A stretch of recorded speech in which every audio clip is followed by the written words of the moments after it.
Ladies and gentlemen, boys and berries, welcome to Synergy Cafe here at the World Nerve Center headquarters in Fridley, Minnesota, which is a suburb of Minneapolis.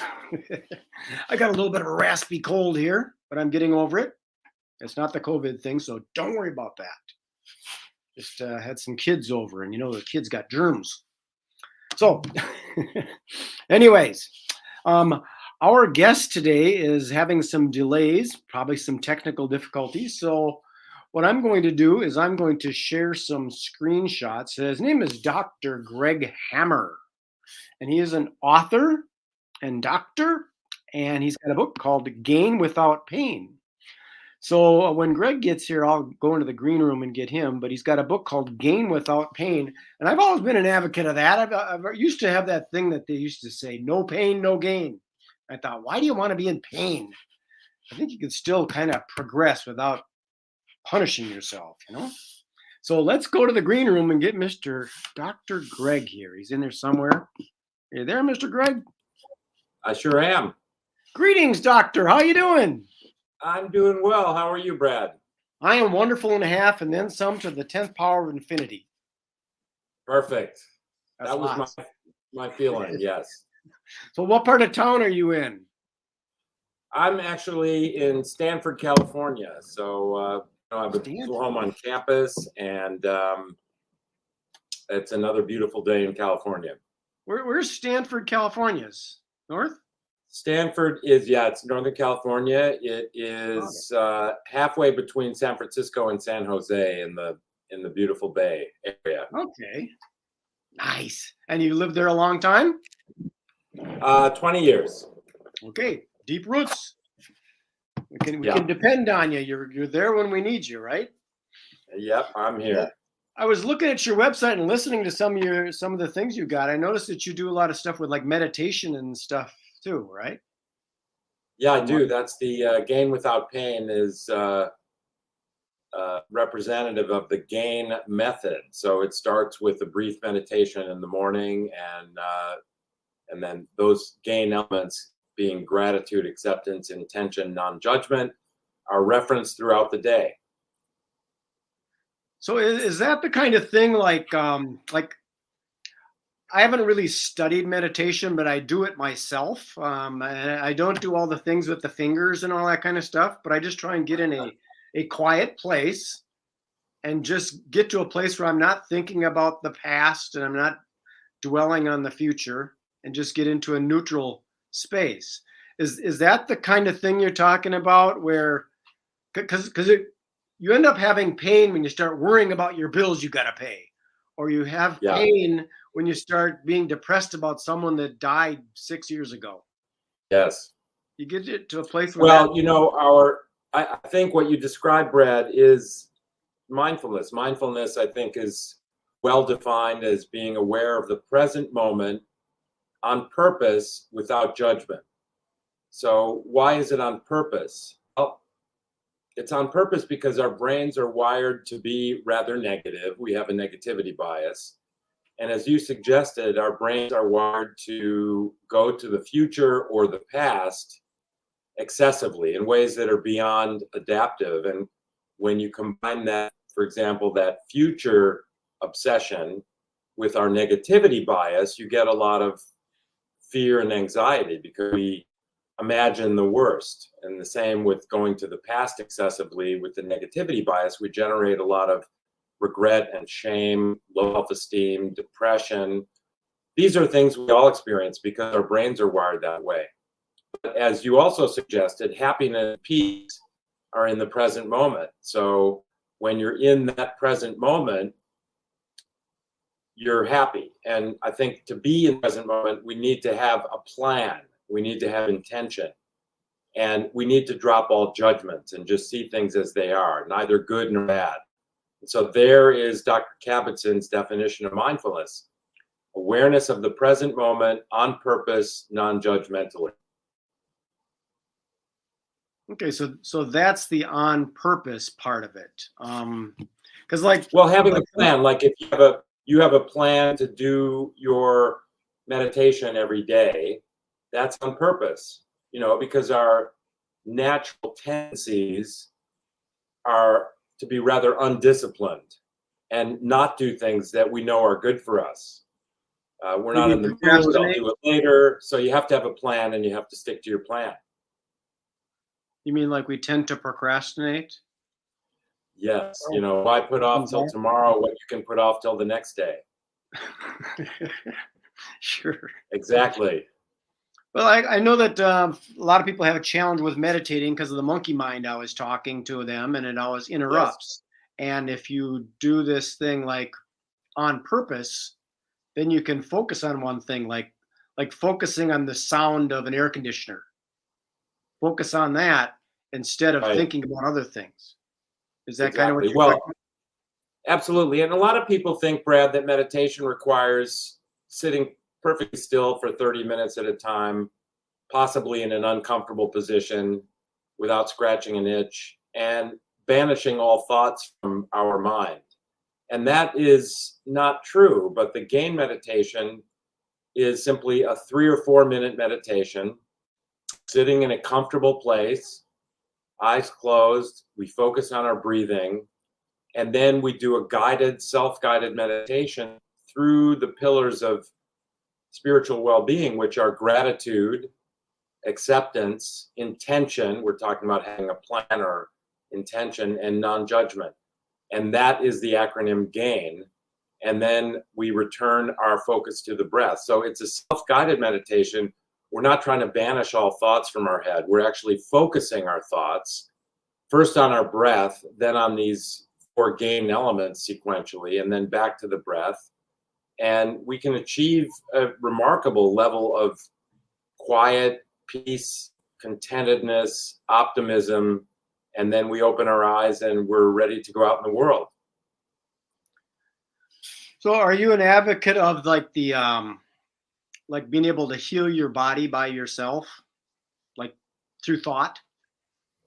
Well, I think that, certainly the mind-body connection is very, very definitely important. In fact, the mind is not connected to the body. It's part of the body. But yes, I think that we can do a great deal for our health by the way we think and experience. And that's why, the way our brains are wired naturally through tens of thousands of years of evolution to be rather negative and distracted by the past and the future in ways that are not really helpful, they tend to govern our thoughts. And so those kind of thoughts that are negative and distracted don't lead to good mental health, and mental health that's not optimal leads to suboptimal physical health. So we can do a lot by changing the way we think. Fortunately, our brains have this miraculous quality called neuroplasticity. So we can rewire our brains away from this negativity, away from this distracted state. And in so doing, we're helping to reprogram or rewire our brains, but we're also reprogramming our bodies. But I'm not an advocate that we can fix everything by centering our thoughts in a positive way. I think, my practice is in pediatric cardiac anesthesia and intensive care. So my patients definitely need medical interventions. They're children, but even if they're adults, they're not going to change their congenital heart disease or heart failure, for example, just by the way they think. But we can do a lot with our mental centeredness, for sure. But do you think there's something to that? Like the kid's going to go outside and mom says, put on your hat, you're going to catch a cold. And if the kid's hat comes off, does he think, oh my God, I'm going to get a cold? Well, I think sometimes, when you and I begin to feel like we're getting a cold, I think if we just surrender to it, it's more likely to bloom fully and become, a nasty cold. If we're absolutely resigned to fighting this, and, I think we actually can, using our thoughts, kind of activate our immune system to some degree. And, if we're saying to ourselves, I'm just not going to get this, I'm not going to get this. And then not only giving ourselves that kind of important self-talk, but then doing things that are good for us, like sleeping, drinking a lot of fluid, etc. Right. but remaining very committed to not getting the cold. I think, yes, I think we've all experienced that. You know, I sometimes had a bit of a cough because we had the family over for Christmas and everything, and I had a cough coming up. My wife says, "Are you getting a cold?" I says, "No, I'm getting over a cold." that's good. And So so perhaps you did. I think that reworks the brain a little bit, and then the brain says, "Okay, let's take care of this thing and be done with it," as opposed to time to put up the defense shields. Well, you know, there are a lot of data on how, you know, our mental condition helps to heal us. You know, women with breast cancer, people with autoimmune diseases, depression, PTSD. Certainly, there are lots of scientific data that doing an 8-week mindfulness stress reduction course is beneficial. And, you know, when one group does some placebo-like activity for a half hour a day, and the other group does 30 minutes of mindfulness-based stress reduction, that latter group tends to do better. And so there are a lot of well-conducted controlled studies that demonstrate that. So certainly our mental state is key to achieving the best health possible. So the meditation helps with something like that, where you can just kind of get in that neutral state and not. Yes, I mean, I think, you know, in particular, the gain meditation, as I said, you know, we start focusing on the deep breath. You know, when we're stressed, Brad, we can go days without really taking a full deep breath.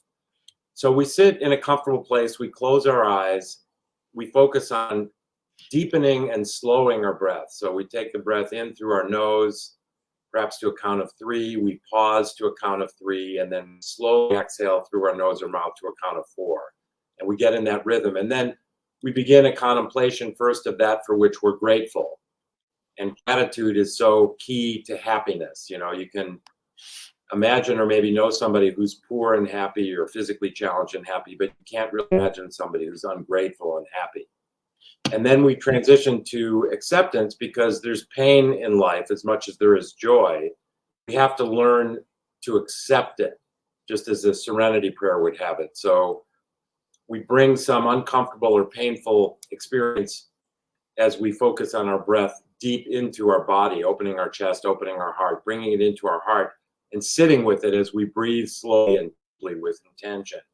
Then we transition to intention itself, and, you know, we can focus on our present physical experience. As you said, focus our thoughts on something we hear, whether it's the air conditioner or, where I live, sometimes an airplane going by in the distance, and the pressure of the chair against our body and the tingling at the soles of our feet. So we use our intention just to focus on our present experience. And by doing that, we're actually rewiring our brain to be more present. Mm-hmm. And then we transition to non-judgment, and I have tools for that. And then we go back to a simple focus on the breath. And then we open our eyes. And what happens is, during the day, when we're judging someone, a light bulb goes off, and we're reminded that we pledge to be non-judgmental. So we laugh to ourselves, we drop the judgment, and we get a little hit of dopamine. You know, there's the mind-body connection, if you will. You know, we have a positive thought, and instead of getting a little hit of adrenaline, which increases our heart rate, our blood pressure, our blood sugar, things that are not good for us, instead of that, just by having a positive thought, we get a little hit of dopamine. Sure. So healthy thinking, you know, sort of begets a healthy body. And, you know, we can really kind of feed and water this process. And day by day, more and more light bulb goes off. Our period of judging becomes shorter and shorter, and then pretty soon is almost gone. And, you know, we progress and we grow and we improve our mind and we improve our health too. Yeah, I've thought of that. Like sometimes, like you have a situation where you stub your toe, you can start cursing and getting angry, or you can kind of laugh at yourself, and it hurts, but you can laugh about it too, instead of, you know, getting angry and throwing stuff, right? Yeah, and, you know, I think that's a good example. When you do that, if you can laugh at it, laugh at your clumsiness or whatever, you know, you become kind of the observer of the pain. So you can assume the mentality that, yeah, that hurts, but it's just the toe down there, and it's kind of funny that I was so clumsy, and Yeah, and then it maybe I doesn't should hurt be a as little bad. more careful. Yeah. You had mentioned some tools. Are these tools and things on your website here, or this is your website, right? Greg Hammer. Yeah, there's a lot more about the gain meditation there, and those are the tools. Those are the tools of breathing, expanding our chest and belly, expanding our body while we go through this contemplation of gratitude, acceptance, intention, non-judgment. And so these elements get linked to our breath. And you can always go to that slow, deep breath. You're driving, you start to get angry, you judge somebody who changed lanes ahead of you without using their turn signal, although that never happens in California. And you start to judge and get angry, and then you have that light bulb moment. And you laugh at yourself, you get the dopamine instead of the adrenaline. So these tools are intrinsic to the practice. Yeah, I've had that situation oftentimes, even here in Minneapolis, where the people drive differently. And sometimes you want to get mad, but you're probably better off just chilling a little bit. I was going to ask you a sort of a side question with the breathing thing. Do you think that a lot of people are shallow breathers? They don't breathe deep enough, and that doesn't strengthen their lungs, and that's why some of these people are having to be on these CPAP units and stuff, because they're shallow breathers and their lungs aren't strong anymore?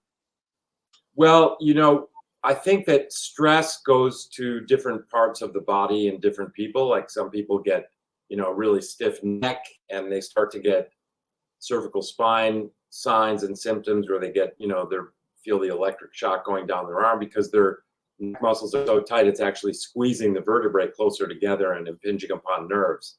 Some people get it in their lower back, but some people get it in their trunk, their torso, and their chest wall muscles and their belly muscles get kind of tense, and that interferes with deep breathing. And so that's why I say, I think people that really hold that tension in their chest and abdominal muscles are not breathing deeply, and that's a number of negative consequences. You referred to the lungs as being strong. It's not really a matter of strength, but what happens is when you're breathing shallow, the little tiny air sacs called alveoli in the lungs tend to collapse. So you have to actually, using your chest and abdominal muscles, your diaphragm, expand those little air sacs. And if you don't do that, if you're shallow, many of them tend to collapse, and therefore the oxygen that's normally passing through those air sacs into your bloodstream is diminished. So among other things, this is causing this collapse of these alveoli called atelectasis, and it's lowering our oxygen saturation. And so there are other physical adverse repercussions of shallow breathing, as you said. And that's why I think when we take a deep breath, it just feels so good. You're opening up those alveoli, you're getting a little hit of extra oxygen in your bloodstream. And so it's really important to, focus our attention on our breath periodically and make sure that we're doing those expansive, deep and slow breaths. There's just so much therapeutic benefit to doing that. Some people are like tense, and they're like giving themselves a bear hug all the time. Exactly. Yeah, they're restricting their chest motion and therefore their lung expansion. Got it. Interesting. It's always fun talking to doctors and that can talk like normal language. We try. Some of us try. Well, sometimes they get real complicated, and what are you talking about? I don't understand. So here's your book right here. This is available on Amazon, I'm assuming? It is, or you can go through my website, and there's a link to it there, greghammermd.com. Gain Without Pain. I'll put that website back up there too, right there. Dun, dun, dun. Well, cool. We've gone for about 20 minutes. I don't do these too long so people can have a chance to consume them. It's not like a Joe Rogan 3-hour marathon. Right. Is there anything else you want to share with us, or any programs you've got coming up, or is there any other goodies? Well, I would like your listeners to know, Brad, that if they're feeling a bit down, the winter blues, or just feeling a little bit depressed in general, off and on during the day, or maybe all the time during the day, you're not alone. Again, we all have this negativity bias. If you have these negative thoughts and you think it's your deep, dark secret, it's not. We all are programmed this way. And we're all programmed to have a difficult time being present. And when we're present, we're happy. So there is hope out there. You're not alone. And our brains are malleable. They have this property called neuroplasticity. So, really, when you're feeling down, focus on your sleep, exercise, nutrition, and consider, a mental or spiritual practice. And the game practice only takes 3 minutes a day. So there's hope out there for all of us. Well, definitely appreciate that, because that is one of those things. People get up and it's a gloomy day and they get depressed, and you can go down that rabbit hole, and all it takes is just a shifting of perspective. And sometimes I'll just go watch some comedian or something and get some yucks. Laughter is a good medicine. Humor is good. Okay. Well, thank you, Dr. Greg. I'm going to put you into the green room, and we do have some digital hors d'oeuvres in there. They're all healthy, low cholesterol, and low cal. So you can indulge in our digital hors d'oeuvres in the green room. All right. I appreciate that, Brad. Great to be with you. Thank you, sir. Okay. Bye. Well, there you have it, Dr. Greg, and it's all about gaining without pain. And here's how you get a hold of him right here. Dr. Greg Hammer, MD. So that's all I got for you now. We appreciate Dr. Greg giving us his insights and his knowledge and wisdom. So peace, love, and happiness. Enjoy the rest of your day. Be good, be kind, be nice. Did I say be nice? Yes, I did. Be nice. Bye. See ya.